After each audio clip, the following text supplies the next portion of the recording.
We're recording the interview of Chuck Worm. This interview is being conducted by Eric Whitty from the Wright State University Veterans Voices Project. This interview is being recorded at VFW Post 3283 in Huber Heights, Ohio. It is 6:30 p.m. on June 1st, 2014. Okay, to start off, Chuck, where and when were you born? I was born in 1942 in Tampa, Florida. Okay. What was your family like? Well, my dad met my mom in the service. She was a waitress in Florida, and then he went over with 8th Air Force to England in the Army, and then his family had a farm. Grandma and Grandpa Worm had a farm up in Dorr, Michigan, near Grand Rapids. So Mom and I went up there to live with them. My mom and dad. So when he came home, that's where he came to. And then we lived in that area for a long time. I had 3 sisters. Okay. And it was me and 3 sisters. My mom was married before, and she had 5 children. So I had 4 half-brothers and a half-sister. And they're all passed now. So. Did they live with you guys as well? They did for some time. They were born they lived down in Asheville, North Carolina for the most part. Okay. But the boys came up and lived with us for a while. They got jobs and they got married in Grand Rapids area, you know. And my older sister, she stayed in Brunswick, Georgia, and lived. But we visited her from time to time. Okay. So, but yeah, it was a good time growing up there and out there on the farm. My dad wasn't much of a farmer. After Grandma and Grandpa died, he kind of worked at the co-op in Dorr, various things, and we moved to a couple different places in that area over the years. I think when I was 13, we moved into Grand Rapids, and I went to high school there, and of course was a teenager there, and had a great time. I was a typical teenager, I guess, back then with a old rolled-up cigarettes in my T-shirt sleeve and blue suede shoes and all that stuff. But my friend and we were working at the Big Boy out on Plainfield Avenue. That was after school, and we decided to join the Air Force on the buddy plan. So we did that in 1962, and we went from there. After we did that, we went on a train, excuse me, I can't remember how we went there. We went to Detroit, Michigan for our physical, and both of us then went on a train to Lackland from there. It was about a 3-day ride on a train to Lackland. So when we got there, of course, then it hit the fan. They really bear into you. I smoked back then, and then you couldn't smoke. But then, when you first got there, I remember the first time they gave us a cigarette, let us have a cigarette. It was a couple days later. I inhaled that sucker, and I pretty near fainted.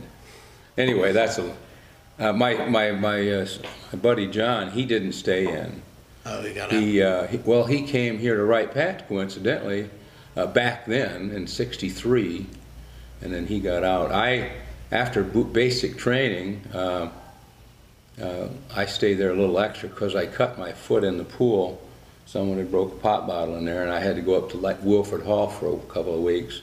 So that put me back. So then when I did get out of there, I went to Amarillo, Texas, for technical school, aircraft maintenance technical school, on B-47s there, and I stayed there from, well, I think I left Lackland in August or September. Anyway, I stayed there till early in '63, and I was transferred to, my first duty assignment was in Grissom Air Force Base, Indiana, at the 305th Bomb Wing on B-58s. So I went there, of course. And of course it wasn't too far from Grand Rapids. In fact, I was there for 4.5 or 5 years the first time that I was at Grissom. And I used to hitchhike to Grand Rapids, and my wife, then my girlfriend Carol, lived there, and we started becoming, actually before I left I became kind of good friends with her. We worked together at Big Boy when out there, and we were pretty good friends. And she wrote me letters at basic training, and they kept getting more and more, you know, intimate, so to speak. So we started a kind of a relationship via mail. And then when I went home, we kind of got together, and then we got married in '63, September. Yeah, and then she came back down, and we lived in Kokomo, Indiana, for a number of years. No, yeah, we lived in Kokomo. Well, when we first got there, we lived in a little apartment by the railroad tracks. So we were there for the whole first time I was there. And I stayed there doing, I was a maintenance man, I was a assistant crew chief, I was a crew chief. Kind of evolved over the years while that I was there. And from there, I got an assignment to Guam in '68, '63, yeah, 5 years. '68, and I went to Guam. Carol came over about 6 months later and joined me there. She went to Grand Rapids with her parents and lived. Oh, we had a son. My son Kevin had been born, and also my son Douglas had been born there at Grissom Air Force Base during that time. I think Kevin was born in '65, and I think Doug was born in '67. And I went to Guam in '68, and then she came over, because I was there 24 months. So the first she was there 18 months with me. Okay. About 9 months after she got there, we had our youngest son, Chris. He's a Guamanian. He was born at the Naval Air Station. Oh, wow. So, yeah, I was there from '68, '69, and '70, and it was an interesting time. We flew a lot of missions. I was on B-52D models back then. I was everything from a flight line expediter on North Ramp 3 to, and before she got there, Carol got there, we were on 12-hour shifts. It was 12 on, 12 off every day, and you got 1 day off. But we got used to doing that.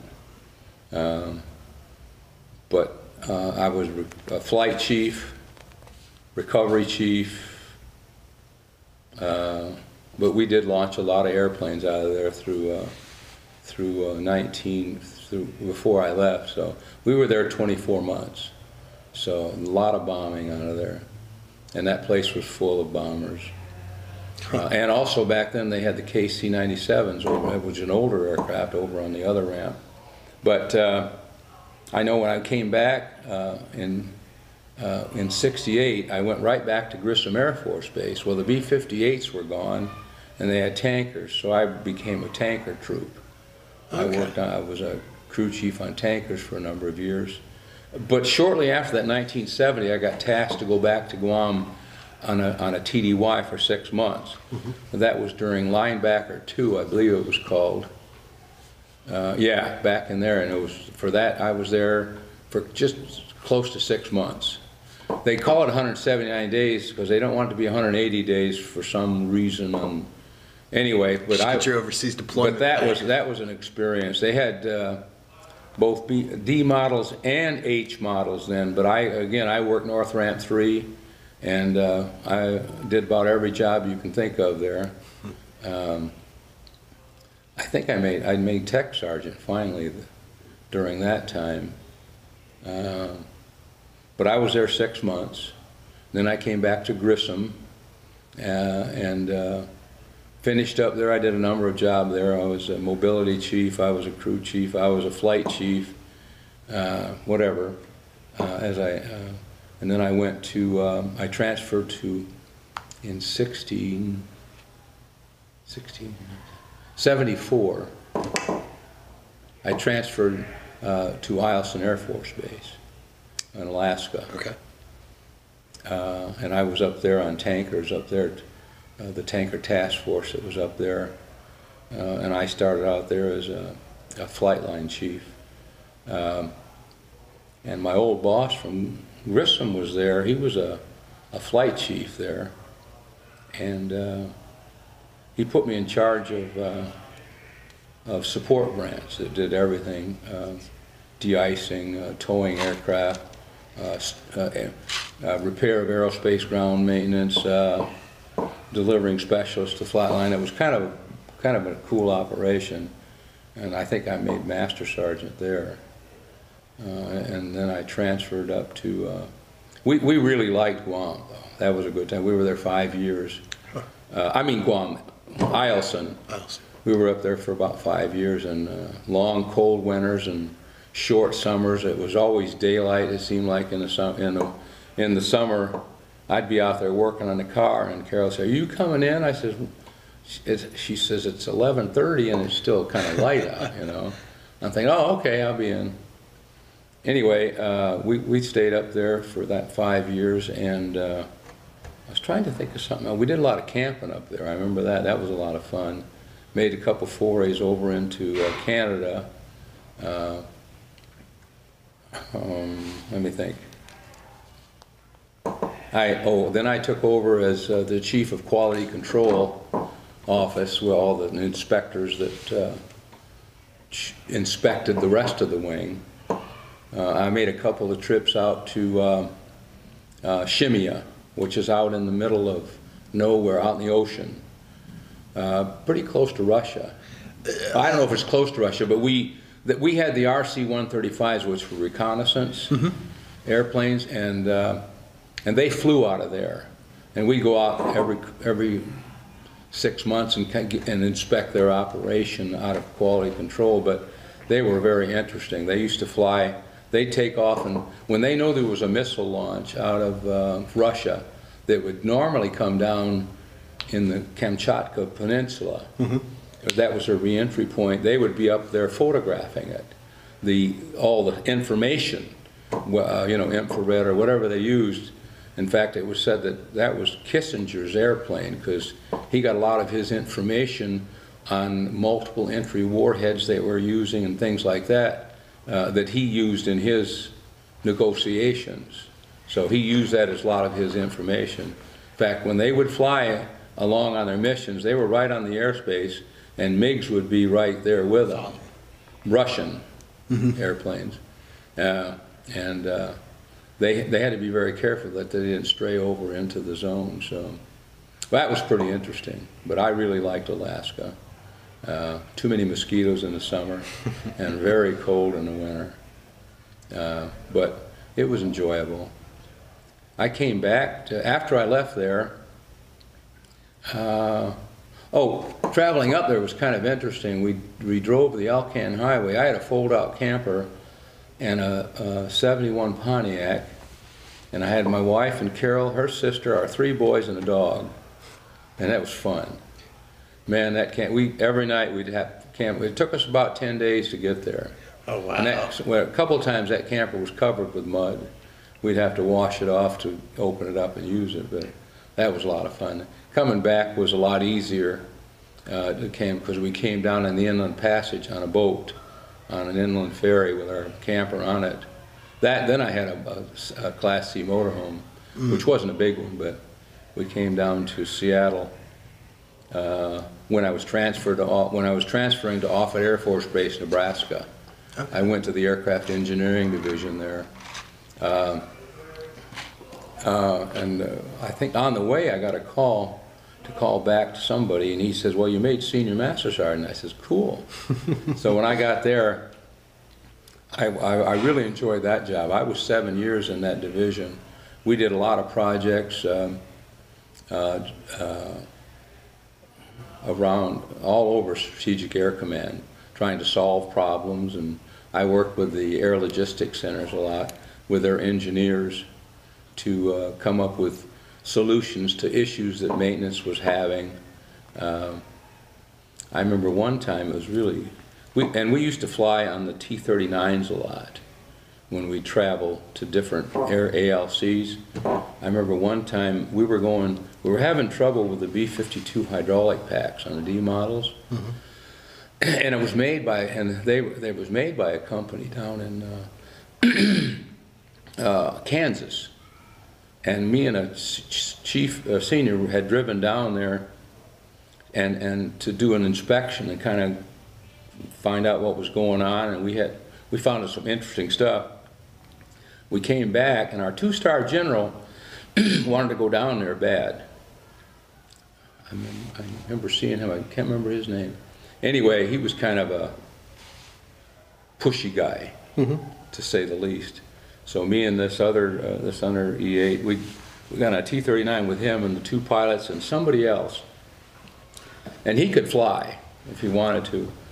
But we were headed down there, and he went into, we came across a line of thunderstorms, and they could not get through. T-39 didn't have weather radar on it. And we couldn't fly over or around it, and boy, he was bound determined he was going to go through. And the captain, which was, of course, the aircraft commander, he says, "Sir, we are not flying through that." And after we got back, and we finally came back to Offutt after hanging around out there for a couple hours. And then he come back, and of course the general stomped off to his car. The captain says, "Boy, thank you for not listening to him.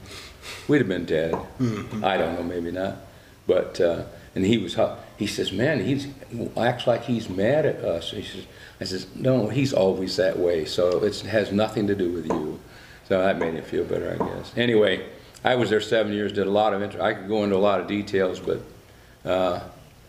it was an interesting time trying to solve all those problems and travel all over the different SAC bases and doing different issues with tire inflation, starter cartridges storage, engine issues, just any number of engineering issues that needed someone to go in and take an engineer with them and try to solve the problem over some period of time. And we did a lot of good stuff over that time. And then I got transferred to Offutt Air Force Base in 89. 89? No, wait, 89. 86, sorry. I was off it from 79 to 86, and it was such a good job, I could not turn it down. It was called the Blue 2 Visit Program. It was with the Air Force Coordinating Office of Logistics Research, which had a 2-star in charge of it. And we were in the Area B over here, and called Aeronautical Systems Division then, ASD, and we took teams of contractors and that they were from Boeing and from Lockheed and from any number of other aerospace companies, and we'd take engineers with us and program managers from the acquisition world, mm-hmm. and we'd take them out to different bases for a week. We'd go like to 3 bases and maybe an air logistics center that serviced whatever. We'd go out on any number of subjects and try to get the maintainer's view of reliability and maintainability on airplanes and get their point of view on what could have been done better with this, that, or the other, which was very interesting. We did about 6 trips a year. There was like 3 of us that kind of alternated. Mm-hmm. In doing that, and we would go out and do things like aerospace ground equipment. Might be one theme one time might be engines, one night might be airframe, another time might be avionics, and that would be the theme, the subject. We'd go to like 2 bases, and we would actually do 2 trips to those groups, and kind of set up the program, the scenario, to each organization or work center that we're going to visit, and tell them, we want you to put together the things that and ask them give them some information that would help them make better decisions in the future, and you know, in designing and logistics planning and things like that. So we would go out and we'd do like 3 bases. We'd end up at an Air Logistics Center that kind of covered that particular discipline, you know. Engines might be at Tinker Air Force Base, at the Air Logistics Center there, you know. Hydraulics might be at, it was at Kelly Air Force Base then in San Antonio, but any number of places we would go to, we would end up there and get what we called the depot point of view. They were called the depots. That's where they had the depot work. We did stuff, organizational maintenance was like the crew chiefs and stuff that did something. Intermediate maintenance was like the hydraulic shop, the engine shop, the fuel cell shop, and avionics like bomb nav, radar, and those people. Those were intermediate maintenance, but certain things were beyond that level was the depot maintenance. So some things could be fixed at the local level, but most units probably had to go to a depot for overhaul or repair. So that was kind of our logistics chain. So who were you talking to? What do you mean? Were you like interviewing enlisted people, the actual? Well, yeah, we were mechanics going to the working on shops things? and the work center and say, look, guys, and we'd get them, we'd kind of go through things with them and say, you need to tell them, give them a good list of items that kind of could be better. And that's what I hate to do is go through there, and when we'd go to a work center and this work center supervisor would say to the bunch, well, what do you want to know? And I would kind of say, they're here to know what you know. So, and maybe the guy that I talked to was on leave or something, I don't know. But that would it didn't happen a lot, but sometimes it would happen. And I'd kind of have to go back and just, you talk to them about what you need to tell them about. They want to know what they're trying to hear from you. So, and I did that for 2 years. And do you feel like that made a difference? Did the generals and the contractors listen? Oh heavens, yes. Oh my goodness, yes. Oh yeah. I know that. I think one of the things that engines used to have, aircraft engines used to have it covered with safety wire. Safety wire is that stuff that holds bolts together and keeps them from backing off. Engines were covered with them. I think one of the things that we ended up getting the system to do, engines now hardly have, if they have any, they probably have no safety wire on them. They have fasteners that don't need it. They just don't. It's just better hardware that doesn't need that, and that's a big thing in both man hours. It takes a lot of time to safety wire all around the shroud of the exhaust thing, you know, on the engine. It's just a lot of bolts and stuff. Each one have to be safety wired. But anyway, that was one of the things. I know I'm kind of giving you a quick tour here, but no, that's if you want to revisit anything, I'm trying to think of things that might be important, but you know. Well, no, I mean that's a great summary. If you want to go back and talk about details in any given area, I can do that. Yeah, I mean I've got a couple questions that we kind of breezed over. I want to go back into. So first off, you and your buddy joined the Air Force. Why did you pick the Air Force? I don't know. We were out goofing off, running around, driving around town in Grand Rapids doing something, and for some reason we just kind of had this thing, well, you know what, that'd be cool to do that. And so we did. We just went down and done it, and ended up, and you know, I never planned on making it a career, 26 years in the Air Force, but it just one thing led to another, you know, and like my first enlistment, they had a re-up bonus, which was like $1,200, and that was big bucks to me back in 60, whatever it was. 66. And I says, oh my God, I said to Carol, I says, you know, we can really use that money. Well, you know, it was back then, I got like like $40 every 2 weeks, and she got a separate check for $95. They always paid the wife separate. The housing allowance. Yeah, all that, because to make sure that money got there. And we made do on that. She got a part-time job in Kokomo there at Ward's, at Montgomery Ward's, I think. And that always helped. I think I got a part-time job too. We weren't spendthrifts. We didn't need a lot to entertain. We just entertained ourselves, you know. Did you guys usually live in base housing? No, actually, the first hitch at Offutt we did not. We rented in Kokomo, in a couple different places there. When I came back from Guam, and on Guam, we lived downtown in Mang Mang, near Agana, in a little. It was a house. It was a two-section house that kind of raised up, had blocks under them. You know, they were nice little houses. I think to separate bedrooms, I put up sheets and blankets or something. I had constructed some kind of a system in the house. We lived there for a while, and then we finally got base housing and moved down to the base, and they were really nice houses. Except everything was so muggy there.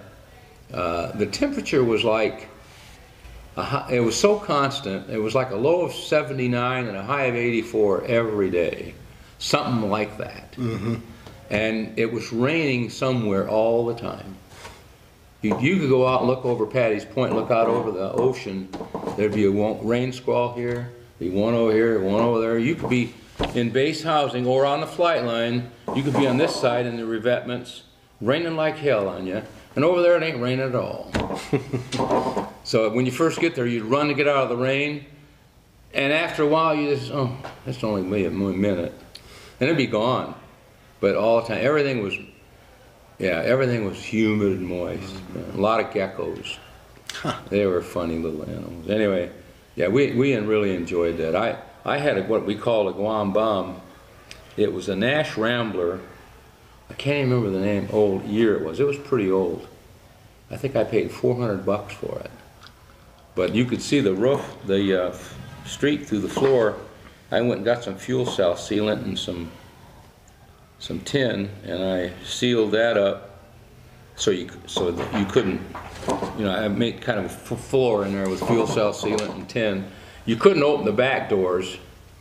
They opened like this, and I had them shut so you couldn't open them, but the kids would get in and out of the back seat through the window. That was really funny. I had that sucker all the time we were there, and when I left, I sold it for $400. I mean, you know. Well, no, I mean, was there any other way to get a car other than buy it from someone else? You could get one. In fact, when I was there, when we came back, I ordered one through you could order a car through AFES then. And I ordered a brand new 1971 Pontiac that I picked up at Pontiac, Michigan when we went up home. Coming back, I went there and picked it up. Never buy a car and pick it up from the factory. Because you'd be surprised how much dealer prep goes into a car. I had a lot of issues that finally got fixed, and dealers that didn't sell it to you don't want to mess with it, you know, even though it's under warranty. So, yeah. Anyway, it was interesting. It was a nice car. It lasted me, I think I sold it up in Alaska. That's one that's not, yeah, that's the one we drove to Alaska. Yeah, it was a nice car. All right. Did any of your siblings, were any of them in the military? My son Douglas, he's my middle one. He joined the military when we were at Offutt, and we were transferring here to here, right, Pat? And he come in. We weren't transferring yet. And he come in and says, "Well, Dad, I joined the service." I said, "What?" He said, "I joined the Marines." I said, "Oh my God." He says, "Yeah." Well, he got in pretty good shape. He joined the Marines and went to, he was a California Marine. He went to San Diego, the training camp there. And then after that he transferred to Pendleton, which is right up the road toward Los Angeles. He was a field MP. Okay. He was a field MP there. It was kind of neat. On one of my trips out that way, I had some trip in San Diego, or no, in San Antonio. Well, he had gone to tech school. All the cops' tech schools are in, or the tech schools are at Lackland, and they have a Marine quadrangle there and he was there, and I was there, and he says, and I said, I'm gonna come visit you, Doug, when I get down there. He says, okay, but Dad, wear your uniform. I said, all right. Well, that was a lot of stripes for E9 to be. It's a funny thing, you go on the base at Lackland, and the airmen would kind of, you're kind of a scarcity on Lackland. Here you see them all over the place at Wright Pat because it's a headquarters, but go on there and airmen would not, it seemed like they didn't want to come, they seemed like they could cross the street or something. And it was funny, but when I got to the Marine area, as soon as I got to that certain spot, there was a young Marine right there and looking me in the face, says, sir, can I help you? He was right there, and I asked for Doug Worm, and he said, oh, he's with Gunny, blah, blah, blah. So I went over there and introduced myself, and we went to the chow hall. He really enjoyed that, sitting there with me in the chow hall with this guy with all these stripes, you know. Even Gunny didn't have near that many stripes, so it was fun, though. I enjoyed doing that with him. How long did he end up serving? He actually injured he didn't quite finish up. He had an accident with a motorcycle back on the range, and he injured his foot pretty bad. It never could get healed, seemed like. And Marines don't, at least the troops, don't deal well with someone that can't be fully, they don't deal. And so he had to quit. I think he was in 3 years, but he could not stay in the whole time. He had to get. I mean, he's okay. He lives in Maryland now, and he's a pretty good troop. So I got all three of my boys are pretty good people. They're great. Yeah, one lives in Columbus. One lives in Ellicott City, Maryland. The other lives in Lancaster, Pennsylvania. Oh wow. Yeah. All over. I know. We'll get together here this year sometime. So we try to get together once in a while. I always see the ones in Columbus. Yeah. They live in Westerville. They're called the Westerville Worms. It's a nice easy drive. Yeah.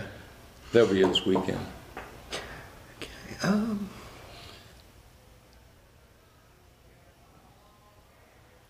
Okay, so when you first got to boot camp, how did you adjust to the military life? What was the hardest? Well, it was kind of neat. We were on this bus, and there was, I remember it was kind of dark, and these Marines, they were getting in our face and the TIs, getting us off there. We're kind of shook up, Oh my God, and it's kind of a really hard adjustment, especially in July in the heat in that area. I thought I adjusted pretty well. I can follow pretty well, and it's funny. Guys change so much when they finally get there. Back then, anyway, when they had they'd have a big pompadour and all that stuff, and this one young short guy. He was really cocky. And when we went to it was either the next day or the day after, and got all that hair cut off, he shut up and you couldn't hear him. It was like Delilah sheared Samson. He was just, he wouldn't say nothing. And it's funny what young people to do like that when they have a nice head of hair and then they don't have it anymore. It's part of their lion's mane, I guess. It makes them meek after it's gone. I don't know. But I adjusted pretty well. Like I said, that cigarette was the thing I remember. And then, of course, getting laid back and up in I stayed in Wilford Hall for a long time. listening to all the stabbings on the San Diego radio at night. But, or San Antonio. And it was kind of neat, and I'd come back down there. I had to, they wouldn't really let you recover. I had to go back again because I got cellulitis. I kept having to march, or the best I could, but I got cellulitis in that ankle because I was up in the air all the time with it, and I had to go back. And they had to treat cellulitis. I had to keep it up in the air. So when I finally went back, the doctor put some as, "This guy will not march." And I became kind of a dorm chief. I was kind of the airman in charge because I'd been there so long, you know? Oh, wow. In fact, when we went to San Antonio, I was the only one that had one stripe. When we went to San Antonio, when we went to Amarillo, Texas, to tech school, we took a bus from there, and I was the airman in charge. I had all the meal tickets, and on the orders it said airman in charge, and I said, whoa. and halfway up there, we stopped at this roadside cafeteria or whatever, although the bus did, and as soon as we got in there, one of the waitresses, "Okay, who's the airman in charge?" And I said, "Oh," she says, "give me your vouchers." So everybody ate, and then we went on up. But tech school was interesting. I liked that. That was different. Yeah, Amarillo is really different because it can be. I remember in the middle of December, it was snowing like hell, and all of a sudden, for 4 days, we were in T-shirts. The sun was out, blah, blah, blah, and then it hit again. We were right back in the cold gear. It was funny. Yeah, but yeah, I really enjoyed all the learning that I've got in the Air Force. I really enjoyed.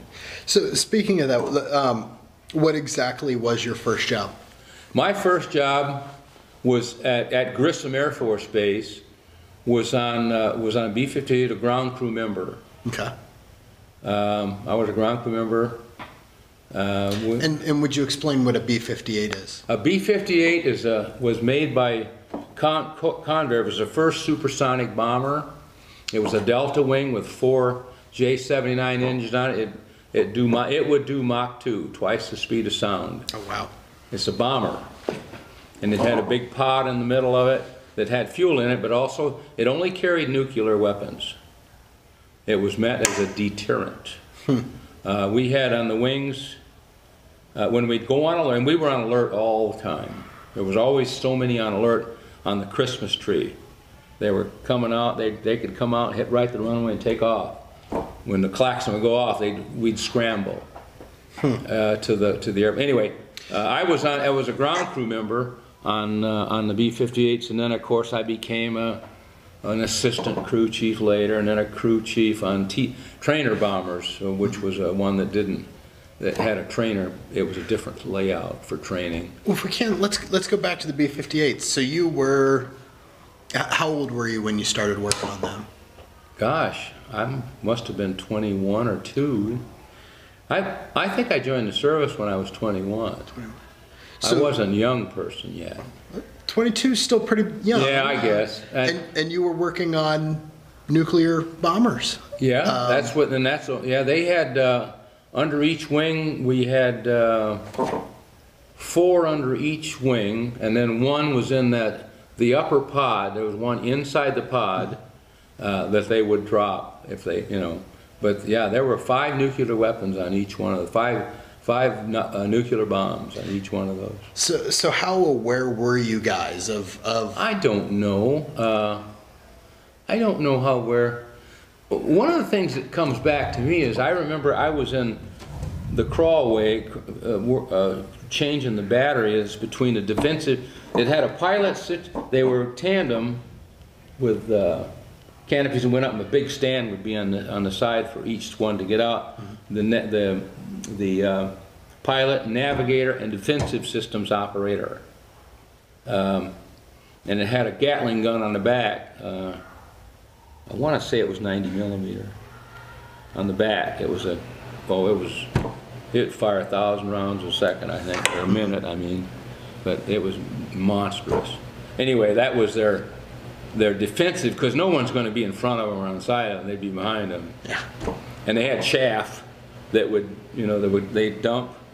It's all aluminum particles. Mm-hmm. And if they were threatened by some type of a ground fire or something, they would, that, you know, was seeking an object, they'd do the chaff and it would confuse them.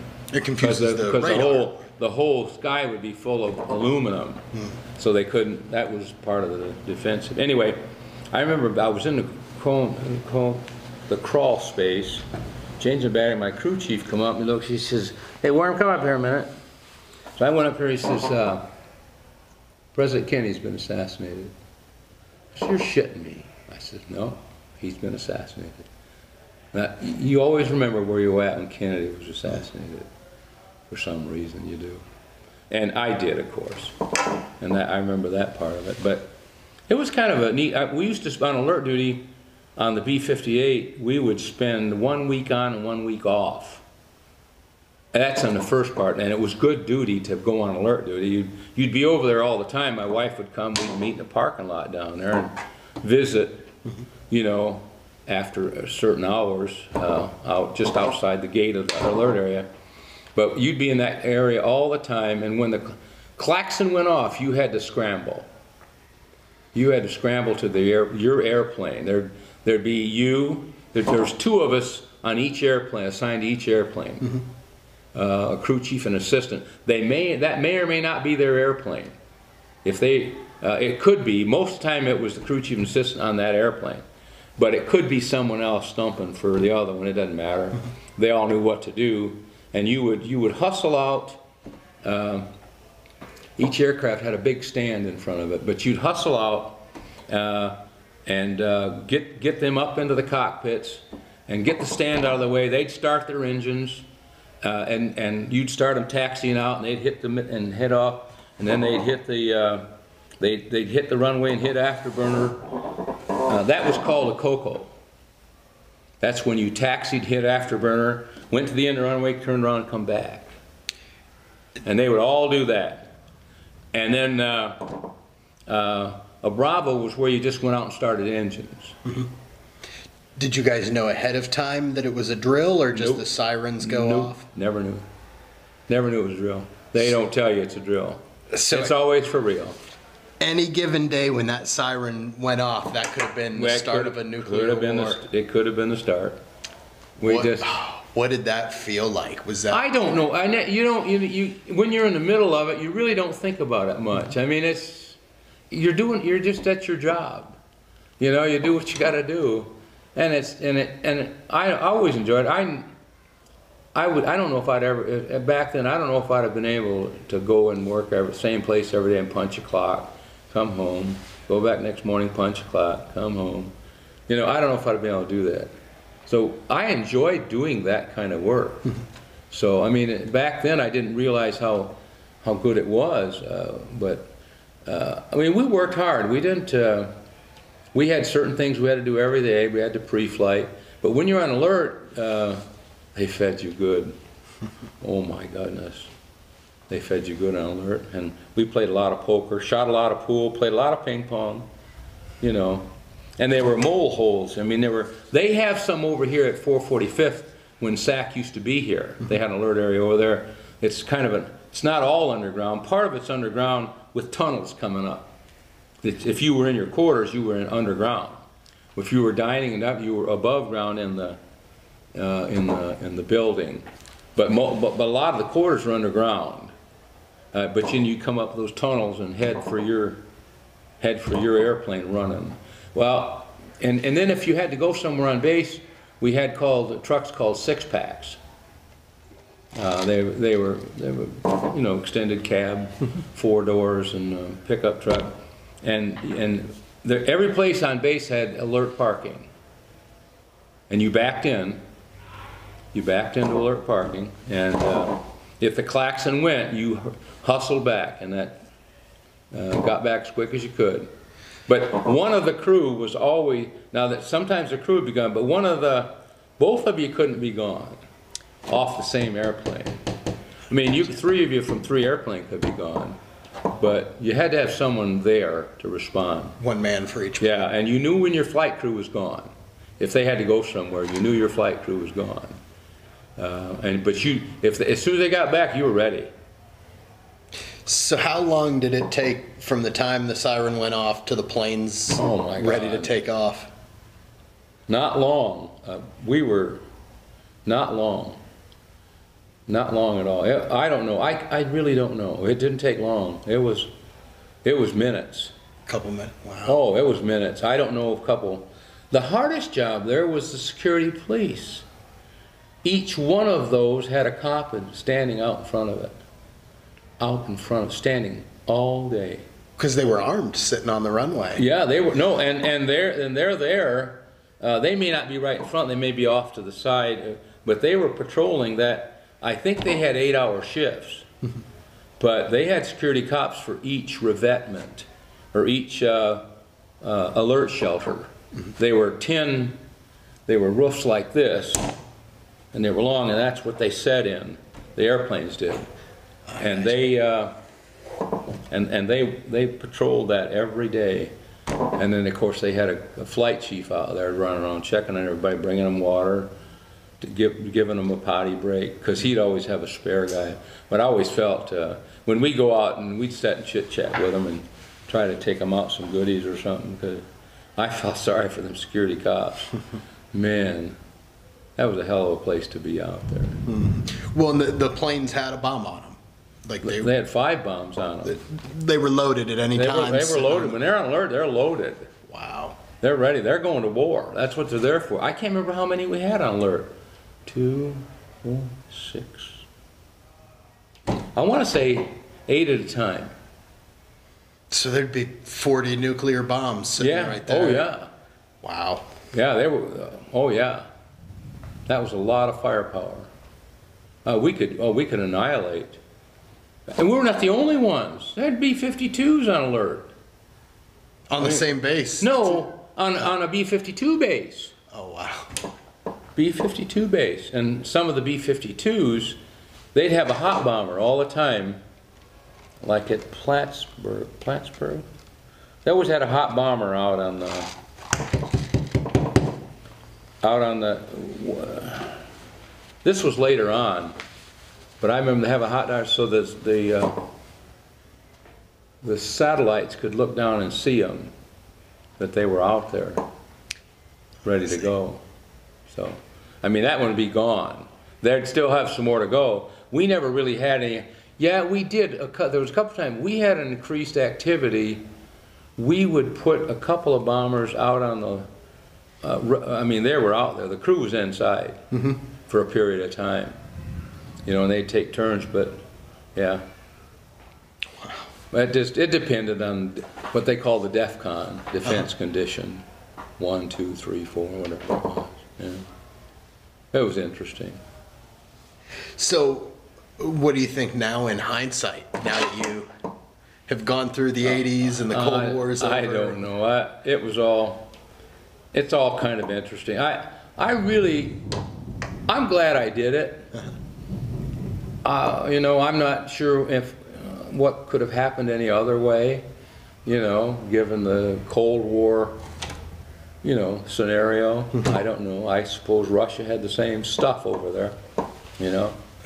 So, but it was surely different. Yeah. Yeah. Okay. So let's go back to during Vietnam, when you were in Guam. You mentioned Operation Linebacker. Can you tell us about that? Yeah, Linebacker 2. There was a Linebacker and Linebacker 2, and I don't remember their dates. There was also a Bullet Shot. I don't remember all those dates, but I think Linebacker 2 was there when I went in 72, which was, I remember one time, and when I went back, not the first 2 years, but when I went back in 72, I remember one time, see, on Guam, when you launched, you had what we called ball games. They were 2 3-ship cells and a spare. You had an unmanned spare and a manned spare. Every hour, we launched another cell. Every hour out of Guam. Every hour. 6 airplanes left over Vietnam. 6 B-52s left every hour of the day. I don't know what they did with all those bombs. I cannot. They were normally, I think they had 500 pounders on the wings and 750s in the bomb bay. That's a lot of ammunition. And I remember you'd have every hour you'd have a and the maintenance was different there. They'd always have a roll call, and they would job control would come, maintenance control would come down and tell you the lineup of airplanes that were most ready to go. And that was the next ball game, because you had a 3-cell and then and they'd give you the lineup, and you'd have, maybe it was a 3-cell and then I'm trying to think. Anyway, you'd had one plane running, and one with just had a crew. They had a lot of flight crews, and every hour they'd come down, they'd give you the lineup, and they'd tell you what ball game you were going to be in. You had to be ready for that ball game. You took a lot of shortcuts to get there, because as soon as the plane landed, you'd be, of course, at the bottom of the list. You'd put them in the revetment, turn around, and start going on, you'd usually try to fix engine problems first. And the first thing you do is refuel, fill it full of fuel. If you had an engine problem on the outboard side, you wouldn't fill that tip tank, keep that engine up in the air on that, because when you run an engine, it really tears up. If you got it down like that and you're running all the time in there, especially if you go into mill power, you can do some damage to the concrete, or to the revetment surface. Oh wow! And so you do that, and then you transfer it back. You know, bomb crews always had the priority. When you knew a bomb crew was coming, they had priorities. No matter what, the flaps went up. They'd open the bomb doors and split them so they could go way up the splat. They couldn't do it, and then they'd bring their jammers. That was these carts with wheels and long, and they'd have long arms that lifted and that, and they'd have a bomb on them. They'd jam drove from the truck, come over and jam it up into the, and then there'd be 2 guys up pinning them. They'd jam another one up there. They'd jam another. We called them jamming. So they had priority. When they were coming, everything else stopped. You had to let the munitions guy load. When they came, they took priority, always. And when they got loaded, you go back to all your other stuff. You know, working on stuff. You'd figure out there was 3 types of conditions. A Red Cross, which and they put them in their forms. A Red Cross was you couldn't fly with that item. If it had a red diagonal, it was flyable, but you tried to fix it. And then there were a lot of note items that, you know, they're mostly cosmetic. But we flew with a lot of, if you had any downtime at all, you tried to get on those items that were red diagonals. We fixed as many things you could at flight safety. But sometimes if you came back in good shape, your ass is going pretty soon. Really? Oh yeah. The condition of the plane was what the priority they were, and they kept the priority, and they'd keep juggling as conditions change. They'd always call a roll call out. They'd call a roll call. Oh, they'd come out with they'd call it a roll call, and all the trucks that were on the flight line would come back and do a roll call. And they would say copy bomber 1, copy bomber 2, copy bomber 3, copy bomber super, and then someone would come on and say copy Russian trawler, because there's trawlers out there spying. Anyway, it was funny. And they would then come up with a new lineup. And we had a big board right here in the truck that was lit up, and you did it with grease pencil, colored grease pencils, and as you put stuff on, it would glow. And you'd race it all, and you'd do this one here, and you'd put another mark over there, and red meant this, green meant that. the aircraft tail numbers would be there, the ones you were in charge of. Were tail numbers. On North Ramp 3, I had so many tail numbers I was in charge of, and I knew their condition, and as things got fixed, I would erase it. As something else come up, I'd add it. If somebody was coming, I'd know who was coming out to the airplane. They'd have hydraulics on the way, they'd have electricians on the way, they'd tell you. They're coming here, here, and here. Okay, so a lot of stuff, though. I don't know how we kept them damn things together, because we had rivets were always, and because those wings on the D models would go like this, they would, a B-52 took off like this, nose down, and then it'd straighten up, and they'd go over Patty's Point, and it'd be so heavy, they'd go out of sight. Then they'd come back up. Huh. Off going, because when they go off over Patty's Point, which was a big cliff going out over the ocean, and they'd drop in out of sight, and then they'd come up and they'd take off. But three would take off, then three more would take off. If one of them couldn't go, the hot one went. If one of the other ones had a problem, the one on standby would start up. So we very rarely missed a ball game, very rarely, because there was always, that plane was just full. Those ramps, we had a north ramp, a center ramp, and a south ramp. Planes. It's unbelievable, the planes that were there. I remember when we did Linebacker 2, at one time, we launched everything. No planes on the ramp. I said, you gotta be. Except a couple of really bad ones. All were gone. And it was so quiet there. And I remember then they all came back. We were parking, we'd park them nose into the revetments just to get them out of the way as it went down, put them all in the revetments. There wasn't a place necessarily to park them all, because you got to think over a 12-hour period, there's 24 bombers at least in the air all the time. I mean, that's a 12-hour mission out of Guam. Okay. 12-hour. In fact, we always gave that gunner sitting all the way in. And on the D model, there was a gunner in back. He was in back. He had a crawl space. He'd get up. But we'd always give him extra urinals to, poor guy.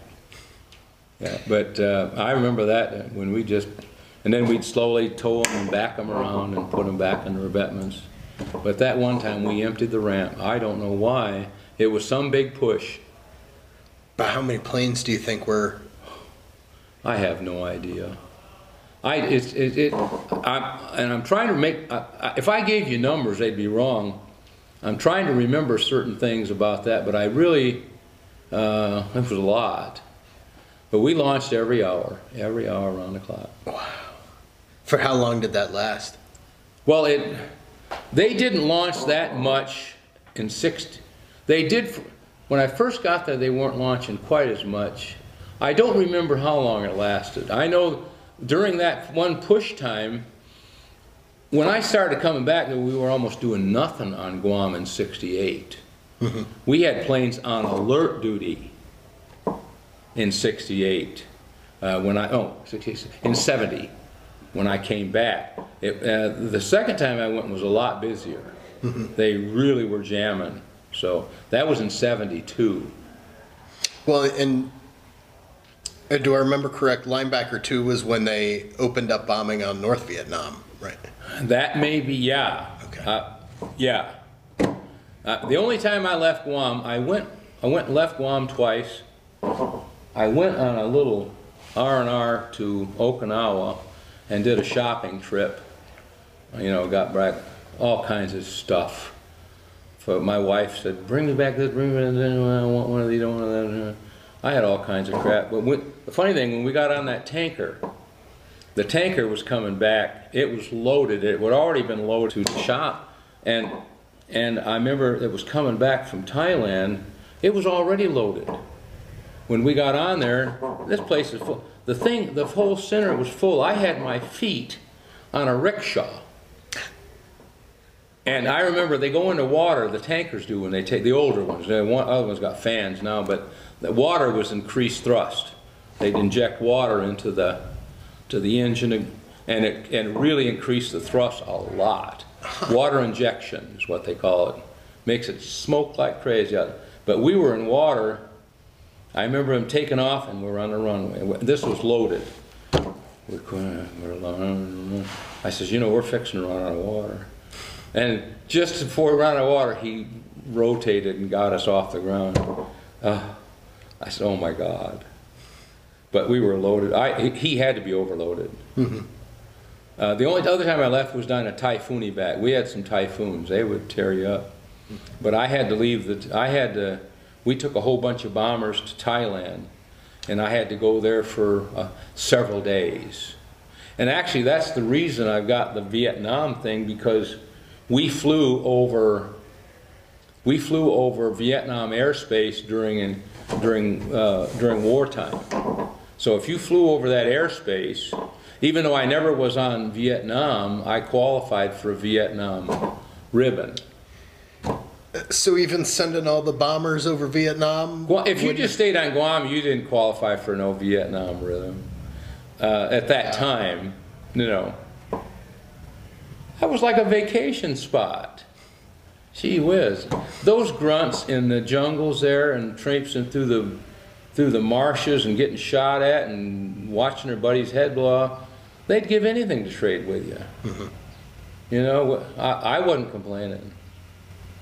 I was hoping we was helping out a lot, but I says, I always counted my blessings that I was there and not in country. Well, I'd hope that many bombers helped something. They must have killed a lot of foliage. But, you know, when I think back on that, I look at us trying to solve the ethnic and problems and religious problems that are caused in Iraq and Afghanistan. I says, we can't win doing that. I don't think we can win there. There's never going to be a win. It's going to be best a standoff, and then when we leave, the country's going to become what the country is, regardless of our perception of what it should be.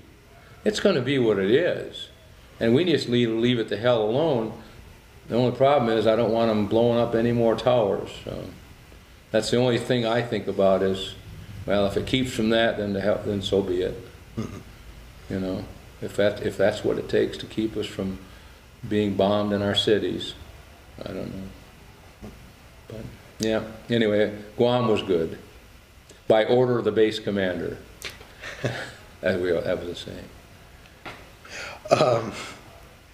So how about buddies that you had while you were in? Oh my God, I had all kinds of buddies. I mean, some I remember well, some I remember well. I am in a camping group with Roby Farmer, who was with me at Grissom Air Force Base back in, I can't remember what time I was there. But he lives here. He lives in Fairborn. He worked in the F-15 SPO and tech orders for a long time as a civilian after he retired. So, but I remember him from back there. Every once in a while, I'll run into somebody that knows somebody that I knew. You know, there's a guy that I left, that I was at Grissom with the first time, John Kissinger. He lives in Kokomo yet. I haven't seen him. He's got muscular dystrophy pretty bad, so I haven't seen him in a long time. But you keep running across people you knew, you know, from time to time. I belong to the B-58 Hustler Association. I don't go to their conventions too much because it's mostly officers and crew dogs, you know. So that's all right. On Guam, we used to call them tea drinkers. When they come to get to the aircraft, when the crew would show up, we'd say tea drinkers at 611. That was the code. Tea drinkers at 611. You know, or whatever the airplane was. That was the code. When the pilots were there, tea drinkers were there. And what they call you guys? I don't know what they called us. Those things they put in the urinals, you know, to make them smell good, were crew cakes. That's what we called them, as crew cakes. It's funny, but You have all kinds of, we had codes over the radio also on Guam when, I can't remember what they were. One would be copy, one would be, I can't say what some of them are. Like one would be Bing Fucking Deal or something like that. It was a code 301. That's a 210. That's a 202. That's a, and you knew what they were. They just didn't have to say it all. And some of it could be cussing. Didn't matter. They weren't cussing. They were just saying numbers. So there was a code system that you kind of knew that. I remember they had so much beer. Actually, pop cost more than Budweiser did there. I think, and it was. And I remember getting some cans of Budweiser that had rust on the bottom. I don't know why. You always think of that. Man, that stuff's been around a while. Yeah. Yeah, and old steel cans. Yeah, but yeah, it was a real interesting time. Okay, so what made you finally decide to retire? Oh, I guess it was age. I was in my 50s, and I says, well, I don't want to quit. I says, I need to get out while I'm still young enough to get another job. Mm-hmm. I figured, well, if I stay till I'm 30, I'll be in the 60s. Now, how hireable am I at 60-something? I don't know. Fortunately, I told my boss a year. No. I told my boss when I got there, the colonel, I said, sir, I'm going to be leaving in 1988. This was in 86. So he says, okay. Anyway, one of my last Bluetooth visits was a software Bluetooth visit to Dyess Air. Well, one of the things was Dyess Air Force Base, Texas. And we usually land at DFW and we drive out there, mm-hmm. which was an hour and a half one way, an hour and a half back through the desert. And I had with me an SES, which is a senior executive service guy, and our assistant, which she was a 14, GM 14, which is pretty high up, just under SES. 15, I think, is next. And I was kind of their chauffeur. I was the chief, but I was still. I was the team chief for that Bluetooth visit. I was the team chief for all the Bluetooth visits I was on, and I made sure they happened right. But I was kind of their chauffeur on the way to and from DFW out to, and we talked, and this general, or SES said to me, he says, "What are you gonna do when you get out?" And I said, "I don't know." I says, "I've got some thoughts. I got a couple irons in the fire." He says, "Would you be interested in coming back in civil service?" I says, "Sure." He says, "Okay. We'll look into that." So, shortly after I got back, his chief of the work of personnel came down and started asking me some questions. He says, the two-star might want you to come back into aeronautical systems as a logie, mm-hmm. or in some function. So, sure enough, I said, okay. Anyway, I did retire, really nice time, and I got a job with Aeroquip Corporation up in Jacksonville, Michigan, but I worked out of my house here. I was kind of their government liaison I took them to the ALCs, and they did a lot of metal, they did a lot of tubing repair work and other fastener work for the Air Force. Mm-hmm. And I knew them before by their products and that being an engineering division. So I went to work for them for 6 months out of my house. They paid me like a contractor. So I mean, so many hours, so many dollars a day. Mm-hmm. And I usually tried to work 10 days a month. I didn't work, I kept track of my hours. I might work 3 hours this day, 4 hours this day, 5. It was really nice. Mm-hmm. But I got a call right after that saying, well, we want you to come in for an interview. So I went in for the interview, and they says, well, we're going to make you a GS 346-12. SEP 12 was pretty good to start, damn good. Mm-hmm. Oh yeah, oh yeah. I said, okay. So, and I didn't have to go back early. the personnel guy was glad that I had to do a lot of paperwork, because you're not supposed to go, you're supposed to stay out 6 months before you come back in. But then officers couldn't, but enlisted had to. Officers had a kind of a problem coming back. They don't anymore. In the civil service, it was, I don't know, something. But I was sure glad to come back. I was a logistics management specialist in reconnaissance in the black world. I really enjoyed that. That was fun. And then after that, I was, they had a rift. They cut back a lot of 346s. We had a lot of loggies, which were 346s. And they had just gotten me, I had been working about 6 years, and finally I had ended up getting a top secret clearance to do, we worked out, back then, after that I transferred to a program that was in a vault. Everybody was in a vault. You couldn't take notes out, you couldn't do coming stuff in, what was there was there. And when you went TDY, you couldn't take nothing with you. Wow. You couldn't take notes and bring them back. It was really hush-hush. He finally got my top secret with SCI, which is Special Compartmental Information. And that takes, finally got me that, and then this thing came and I was accessed. He was fit to be tied. You son of a bitch. He says, you know how much it took me to get a top secret for that guy?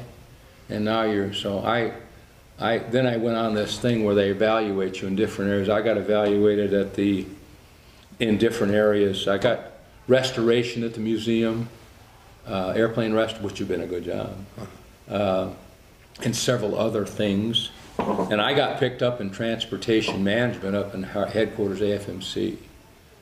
So I went up there, and my boss says, you know there are more people qualified than you for this. I says, no shit. I says, but guess what? You're stuck with me. And he said, yeah, I know. In civil service, you can hardly fire them guys, you know. Anyway, I said, and I worked hard for him. He wasn't disappointed. I mean, I can learn anything, and I got a great work ethic, and that was so. It's easy to excel in civil service after being in the military. It's easy to be an excellent civil servant. I know some that don't do anything, but I enjoyed it. I was in transportation management. Vehicle management specialist was my main job, but I really enjoyed that. And then in 2005, I gave it up for good. I bought me an RV in early 2005, and on my birthday, June 30th, which was yesterday, I went out the door in 2005 and got in my RV and have been all over the US of A and Canada and Alaska. Got a lot of miles on that vehicle, so, and still driving it. We still go places when it's cold. But I've really enjoyed it. Now, I stay active though. I used to be the adjutant here. I don't stay as active VFW. I stay active with the Military Order of the Cootie. Do you know what that is? No, I don't. That's the honor degree of the VFW. Our main job is hospital work. That's cooties there. Okay. That's the ladies. The men are back there. See those men? My picture's up there is called the Seam Squirrel, which is the kind of the commander of the pup tent, which is the group that's within the, and each post doesn't have one. There's a pup tent and several people from different posts belong to it. We've got a pup tent 83 here. And I work with them a lot. I'm kind of I used to be the Seam Squirrel, now I'm the Blanket Bum, which, I can't get in. The treasure is called the CCDB, which is the custodian of the crummy duffel bag. I'd have to kill you if I told you all our secrets. We have all these codes and stuff. You know, it's like grand poopas and things like that. It's fun though. It's a lot of fun. Fun and frolic is what we call it. And my biggest job is with the Air Force Sergeants Association. I really enjoy working with them. I stay busy with them. I'm kind of their ops guy now. I used to be their president. That's many years ago. I've done every job for them since the 80s, you know, but I really enjoy working with them. We do a lot of stuff. We're an international organization, they are. So they have chapters all over the world. Okay. Yeah, So what made you want to join the VFW? I don't know. My dad was a VFW man. He was always their top poppy salesman. He was a great guy. Everybody loved him. Dick Worm, that was his name. Open the door, Richard. Anyway, I joined the VFW in Grand Rapids with him. Okay. And I stayed a member of that club because he was a member of that post and his son was in the Air Force. And I was in there for the whole 26 years. I was a member of that. Even after my dad passed, I still was a member of that VFW. And I sent him my dues every year. And then Larry Peters, which is a part of this post. Yes. He was my friend. Well, I knew him at Offutt. He retired there as a female guy, a chief. He retired there and he came here. The next year I came here, but I was still on active duty. I still had 2 years to go. But when I got here, I said, well, I think I'm going to join a VFW here. So I went to the one in Fairborn on Funderburg, and it's kind of a little hole in the wall, and it's okay. Larry Peters invited, he said, why don't you come over with me and Brenda at our VFW, which was up here where the hole is now. That's where it was. It was big. It was like a 2-story building. Oh, wow. This wasn't here. This was just a field. And I joined there, and we started making friends, and man, we just never looked back. I just stayed a part of this group, and then they built this building. It's been a long time now, and tore that one down. So I've been with this bunch a long time. I belong to the Legion in Fairborn, and I go there once in a while. I mainly take our AFSA people there when we host one month a year. We host a Fairborn Chamber chat at the Legion there, because we're Fairborn members, Chamber members. So as an organization that belongs to Chamber, we host one a year. Each one hosts one a month. So, but I stay active with them a lot. But I really enjoyed being a part. I've done about every job here except commander. I said, I'm not going to be commander here. It's a tough. Butch has a hard job, and he's good for it. He's good for it. I hope to see him. I'm not sure. Tommy may take over. Tommy is not doing well. He has his problems. I think he's got some kind of cancer too. So I don't know, but and he won't quit smoking. He should have quit smoking. He won't quit smoking. So it's getting where his voice is kind of raspy, you know. And he's a nice enough guy, but you know. Anyway, and I belong to a lot of organizations, but those are the ones I do most with, you know. I should join up Volunteers Anonymous, you know. Yeah, I'm Chuck. I volunteer. Yeah. That would just give you one more organization. Oh, yeah, I know. Yeah. All right. Well, we've got time for one more question. Okay, I got time for one more answer. I probably talked too much. No, this is perfect. Okay, so this video is going to be in the Library of Congress, and future generations may see this. What's one piece of advice or one thing you've learned that you want later generations to know? Lead, follow, or get out of the way. Do one of those things. Don't do anything else. Just lead, follow, or get out of everybody's way. That's the 3 things you can do. And the biggest secret is to knowing when to do any of them. Sometimes I can lead, sometimes I don't mind following, sometimes I need to get the hell out of the way. I guess that's kind of, I don't know if that's a big thing. That's the way I feel. The second part, I like that. That's good. Yeah. All right. Well, is there anything else, anything we missed, or anything else you want to add? You know, probably my life has been so full of things I couldn't.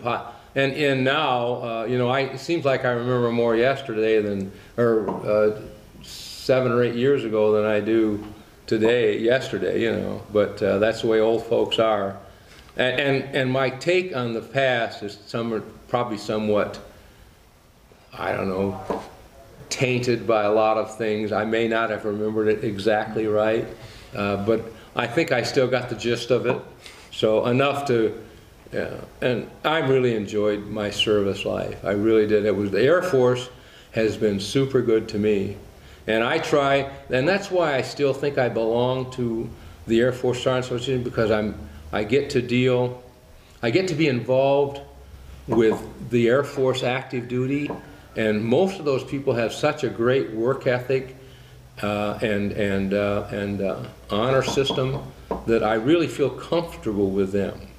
You know, as opposed to, nothing against civilians, but I just think we have a different code. I guess that is with the services, and I'm glad to be associated with that. I think that's what keeps me, you know, feeling good, is being with it. And I think that's why I stay involved with them, with that group. And I enjoy messing with. I'm the veterans. I'm the VA Volunteer Services representative for AFSA in the chapter here. So I attend their quarterly meetings and kind of feel what's going on out there. I've got to tell you, and also I pop popcorn once a week in the lobby. I talk to a lot of veterans. I don't hear any bad stories. I don't. Now, I'm sure they're out there. I think, I hear a lot of this. I hear politicians say stuff. I hear the newspaper stuff. I listen to this report that Channel 7 is doing now, that kind of, to make their report seem, they glamorize or they enhance what they're saying. They bring people that have grudges. I hear them, but I don't think, this VA here, I know the director, Costi, Glenn Costi. This guy is one of the best people I have ever met. He is such a good person. I can't imagine him being, and in fact, they're sending him to Phoenix to take over until they get a permanent, but he said he's coming back here. He's the guy going to Phoenix to kind of get him over the hump. And I think this VA is one of the best ones. I can't speak for Cincinnati, Cleveland, or any of those, but this is a good VA here, for the most part. When you talk about a government agency that probably don't get funded enough, is covered with, is loaded with civilian government employees, I'm telling you that they're doing a fairly good job, all in all. Yeah, and we got a lot of veterans that need help. I think there's things that the government can do to make it better, but it's going to take more than just the VA administration to do it. It's going to come, and see, I have mixed emotion. Anytime the U.S. government gets involved in a program, it doesn't always come out good. And anytime they start a program, it always seems to get its own legs and never goes away, even when it's not needed anymore.